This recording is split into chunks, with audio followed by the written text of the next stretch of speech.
Hey everyone, Angus Campbell here, Tuesday the 3rd of September 2024. Right, back on Chris's Hurricane to put it back together.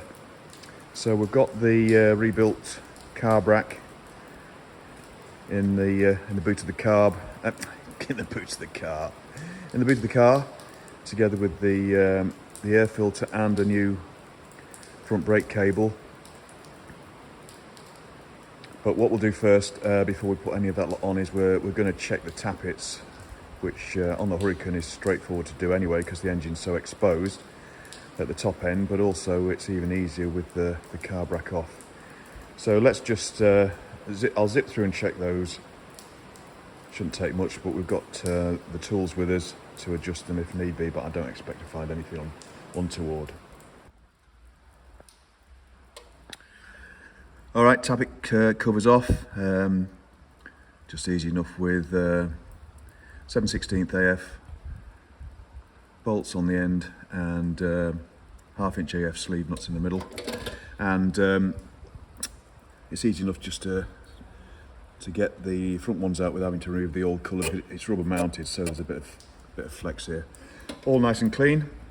Right, I'll just gradually turn this over and check the gaps. So we want 6 thou inlet, 8 thou exhaust. Well, not much to see other than the tappet covers are all buttoned up, but they were all tight, so I think they've been set to maybe 3 and 5 or 4 and 6 rather than 6 and 8. I'm a factory man, so I've set them to 6 inlet, 8 exhaust, which is as per spec. So it might be a little more rattly or whiny up top end, but that's how they are. The only thing to note is don't over tighten these. These can strip in the rocker box. Don't ask me how I know. And also, if you over tighten the sleeve nuts, they can distort the tappet cover as well. I noticed as well that normally you have copper washers on these sleeve nuts. They've put Doughty on these, which are okay actually, with the sort of rubber insert to try and improve sealing it a bit. I think that'll probably be all right. Probably a good move. Right, that wasn't too bad. We'll let's get on with the main event and get the carb rack on. Shouldn't be too bad. I usually put a little bit of oil on the stubs here to assist getting the rubbers on, but once the rubbers are on, then it's pretty straightforward.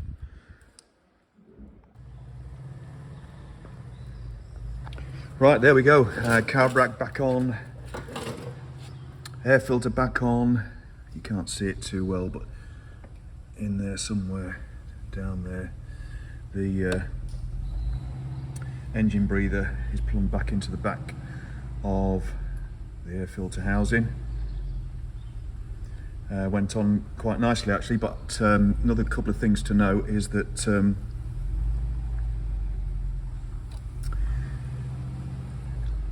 I was tightening up the Jubilee clips on that centre one there on the inner one, which we didn't touch before. That wasn't tight at all. So yeah, just a few bits and pieces that all add up. The other thing I noticed as well is, as I said when we stripped it, I don't like this. I'd get a new cable for that. The adjuster is supposed to screw into this ferrule, and it's not. It's just sat in there, and there's not much thread holding it, so it could jump. The other thing I noticed as well is I was thinking the throttle wasn't opening all the way up to the top very well, and it seemed to be hitting some resistance, and then I realised the centre arm there is fouling on the oil tubes at the top here, so I need to get a cable tie and just make sure we pull them over to the right a bit, and that might be one of the reasons why she wasn't pulling too well. It wouldn't you wouldn't get full throttle out of it. Right, so we'll before we do the front brake cable, then let's fire up, and I'll put the phone on the stand. Okay, first thing to note, fuel on, no leaks.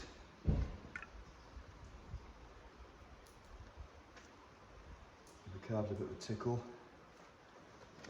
Okay, fuel's coming through all right with tickling.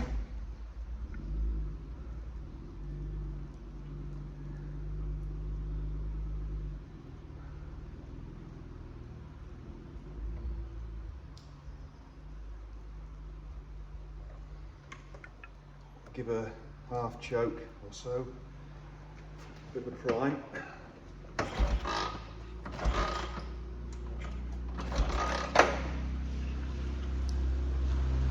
Ignition.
Right, there you go. Sounded good to me. Really nice and smooth across all the cylinders. And the key for me is not to rev the nuts off it and see how it is, but to see how smooth it runs at very low revs and on tick over. All right, it stalled at the end, but that's because I've not set up the throttle stop screw yet, and we need to do that when that's warm. But yeah, she sounds well. So I'm pleased with that. So before we give her another run to warm her up properly and just set that throttle stop screw a little, we'll do the front brake cable. So to do this, first of all, we've got to get inside here and slacken off the verniers, and the way you do that is you take that rubber bung off, move the reel into the two correct positions to find the vernier screws, turn them anti-clockwise to slacken them off. That'll slacken off the two arms down here further, and then it should give us enough slack at the top here to take the adjuster out. It's going to be blooming tight. And take that cable off. Now, one of the things we were wondering, there we go, look. Right, don't know if you can see this, was the fact that this hasn't got a cable with a front brake light switch on it, and it should have. And the other thing we were wondering is, well, whereabouts are the electrical connections for it? And I think that's this wire here that's been bent back and tucked out of the way. In fact, there they are with the correct colours. So we'll have a front brake light switch, Chris. So let me get myself down on my knees and get those, that's the bung out, get the verniers undone, and then we should be able to get that cable out. Right, new front brake cable went on a treat. So you can see we've taken up some adjustment there. So we've still got plenty to play with. Pulling up nicely. We've got the front brake light switch plumbed in, and it works when the ignition's turned on. So you've got a front brake light now, Chris, and look at the pivot arms. just slightly splayed apart from one another. So that's perfect. Now the only thing I've noticed is, I'm not sure what shoes are in here. I've got a funny feeling we might be maxed out on the verniers. So in the future, when you get a bit more slack in that cable and you've got no adjustment left at the top here, and you can't take that slack up by adjusting the shoe verniers, then I think the shoes are wrong, or you need to check out the verniers. So that's just a tip there. So we'll give her another run up now, and we'll just get her warmed up a bit, and we'll set the throttle stop so she ticks over nicely, but we're not going to be able to really do that properly without giving a run out, which I can't do. I'm not insured for it. And also, look at the weather today. It's absolutely pissing down, so there's no way we're going to... I was thinking of having a quick go up and down the yard, etc. But we'll get it well warmed up, and we'll see how we get on. I've left the fuel on while we've been doing the front brake. Still no leaks. So that's well, except when we tickle it, of course. So we'll give her a fire up now and see how we get on.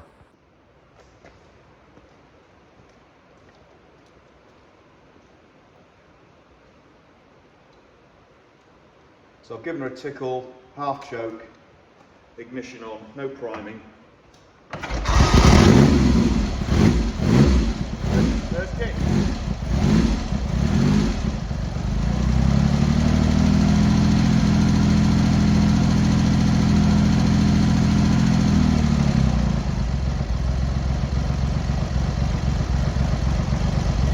Just holding a bit of throttle there. We're not on the throttle stop.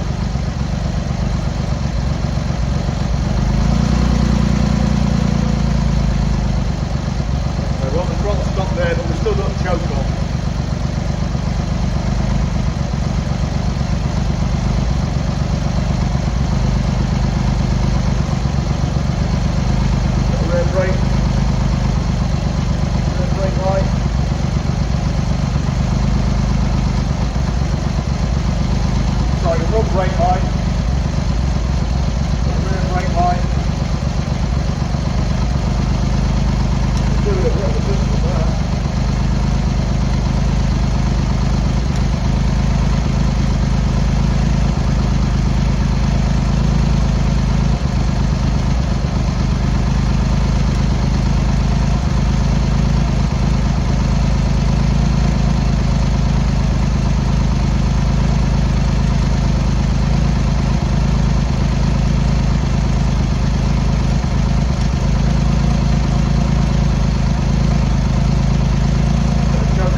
Probably do need to give it a bit of tune. So we'll check the turn ignition off. I think I set the carb pilot jets to 7/8 out, but we'll check those. Might richen it up a little. Right, I've richened it up a little tiny bit on the pilot screws, but I also noticed I hadn't correctly set up the left-hand carb. When I checked its adjustment, it screwed a little bit further in, more further in than I anticipated, so that'll probably make a bit of a difference.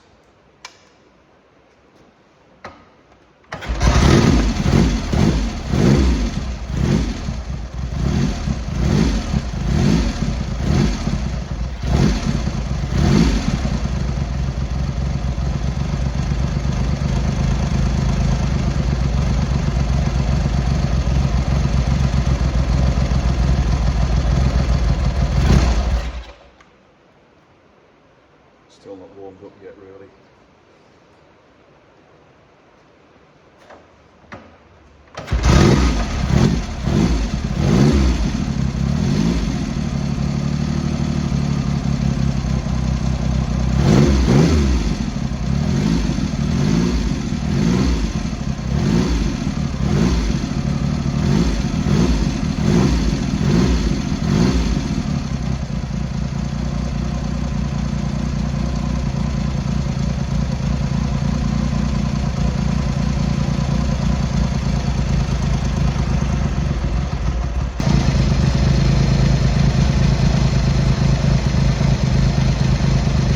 Getting there.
That's better. So we're getting there. Without a road test, we're not going to be able to do much more, to be honest.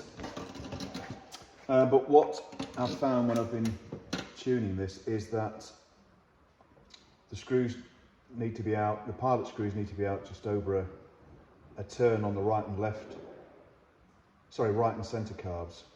On this left hand one, there's something not quite right with the carb body, I think, because that screw, it's running a lot better, and it's running okay, I think.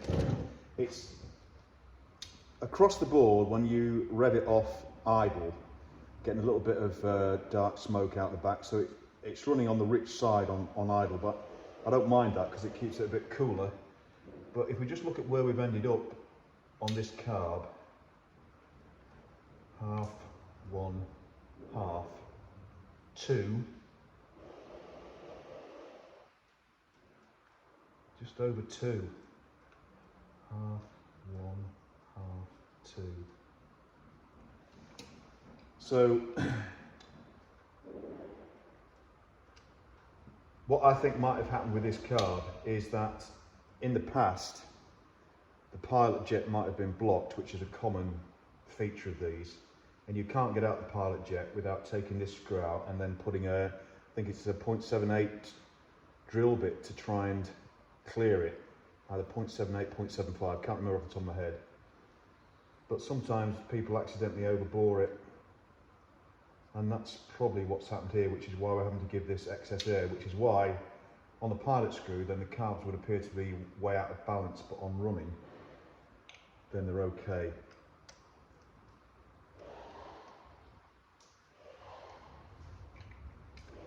And the reason I found that is because when it was trying to tick over initially, the left-hand pot was only firing very occasionally. So I think we're just about there. Probably as far as we can go, Chris. So I'll get in touch with Chris, see if it wants to return it, do a quick check round on it. But I think that's it for now. So what did we find? Well, just to summarise, when it arrived, it started up okay, but it was running a bit rough. Had new aim premiers on it, Mark 1.5s. The pilot screws were turned out 1.5 turns, which for new carbs is too lean. And as soon as we put each carb pilot screw in half a turn, it ran a lot better and started to tick over. The tappets were a little tight, but they were fine. That's not going to have any undue effect on that side of it. That would have only really reared its ugly head if the tappets had been set probably close to 0 and it heated up a bit, and maybe the valves might not close quite and seal quite properly then, but it was fine. But I've set it to 6 inlet 8th thou exhaust anyway, as per factory. We found one of the needle jets, sorry, one of the needle heights was wrong as well. And we also found that some of these hose clips weren't really done up too tight. And also we found a gasket where there shouldn't be one, and that might affect the sealing a little bit with respect to the O-ring not being on metal, but again, probably a bit dubious. So really mainly tuning on the pilot screws.